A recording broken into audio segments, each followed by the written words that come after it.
One of the caveats that I do have some personal information that I did get personally involved in was some information that had to do with the Stargates and Looking Glass, and more specifically the 2012 problem with those projects.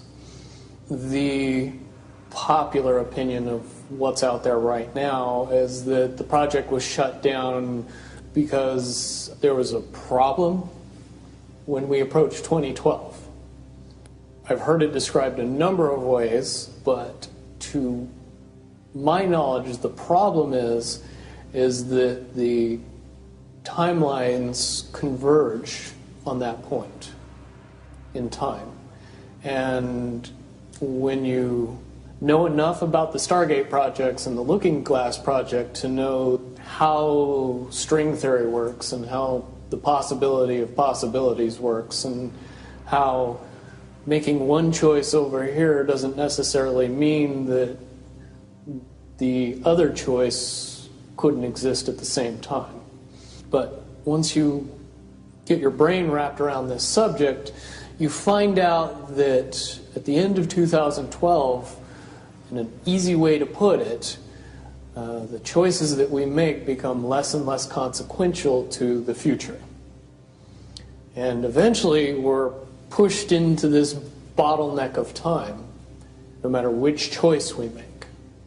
And that's important to the people that had access to Looking Glass because they would use Looking Glass knowing the choices that they would make and the future would pop up.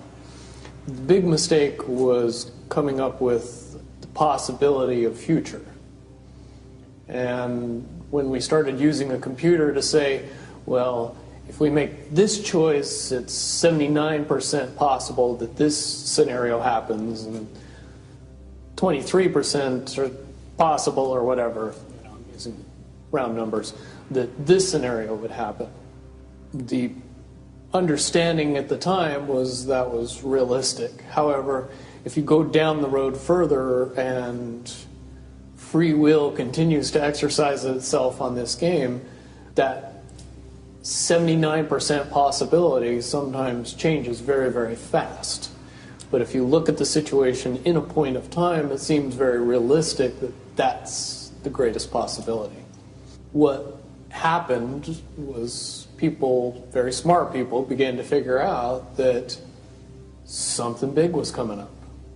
Something that made it so all the possibilities of all the future scenarios of any choice, any possibility that was fed in and observed through the Looking Glass inherently ended up in the same future.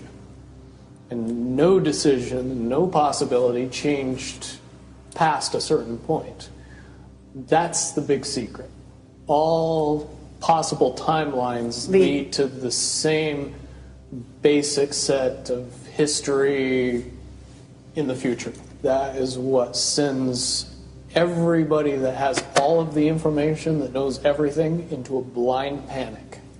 The people that know everything about Looking Glass, that have gotten all the reports and all the information, the elites of the world, probably figured out that that was the end of the game. And nothing could be manipulated beyond that point. When I was in the military, it would have been before '97 when I got in trouble. One of my particular areas that I was amazingly intuitive about is problem solving / mission planning, or more specifically, taking a bad mission and fixing it. Certainly knowing how string theory and possible futures works makes it so you can work your mind very quickly to see the reality of what's happening and decide what decisions need to be made to change it for a particular outcome. At a certain point, after they're done hearing the computer tell them this is what's going to happen over and over and over and over again, all they become focused on is how do we fix it? What I do know is that I was called in and asked to solve this problem, this timeline contraction problem. And I eventually did my due diligence and did all the investigating and basically only had one piece of information, and that was reinforcement. The computer's right. The timelines will contract down to some inevitable thing. There is an inevitable event. It's been forecast, it's been predicted, it's been fed to us in a slop trough of what they want us to believe will happen. They don't actually have control over what happens. They only have control over the reaction, and it seems that no matter what they try to do to cause their desired reaction, it's going to have an opposite effect. Much, much easier for me to explain today what that process is as opposed to back then. If I had to give it a name, I would say it's the awakening process. It's an evolution of consciousness that cannot, will not, and no matter what decisions or possibilities are injected into the equation, eventually it all resolves down to us all learning the truth and becoming aware of this massive dam of lies that has been built that keep us from knowing massive volume of information that we should otherwise possess.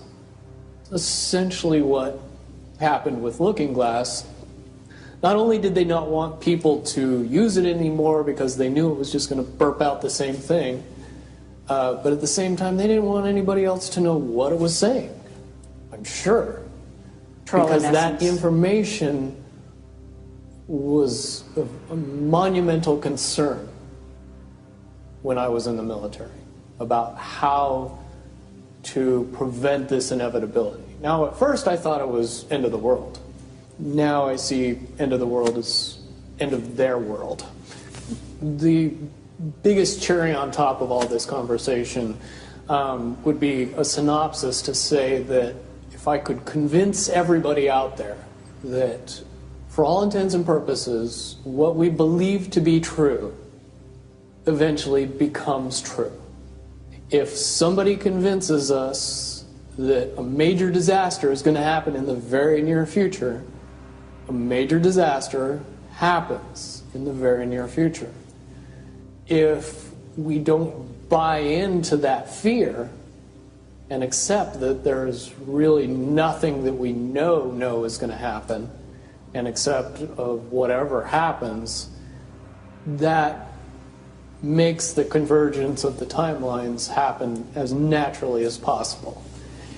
Any attempts to try to go away from this one inevitable conclusion, I again see as a new beginning, an end of this reality, the beginning of something that we can't even possibly understand based on the level of our beliefs currently.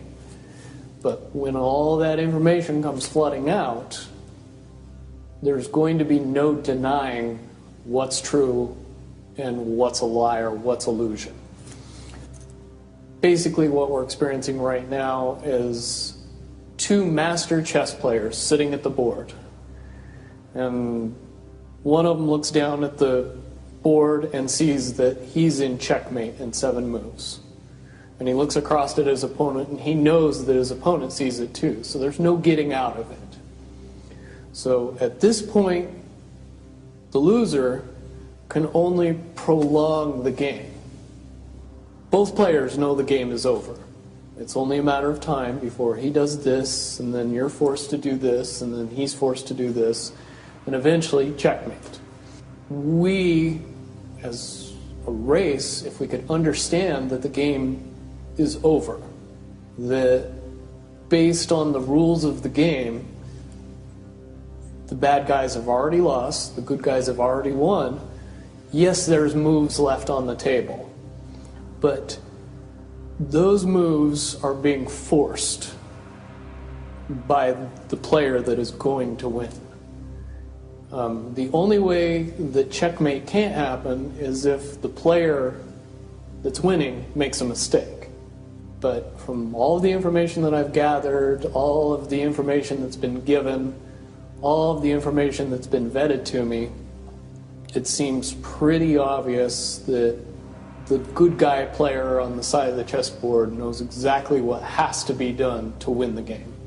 And so at this point, any mistake would be all but impossible. But again, you really have to understand the game to know that the guy that's losing is lost. And I'm sure most people sitting watching a chess match between two advanced chess players know the game's over long after the two players know it's over. Because they can't see the board and see that there's only 7 moves left.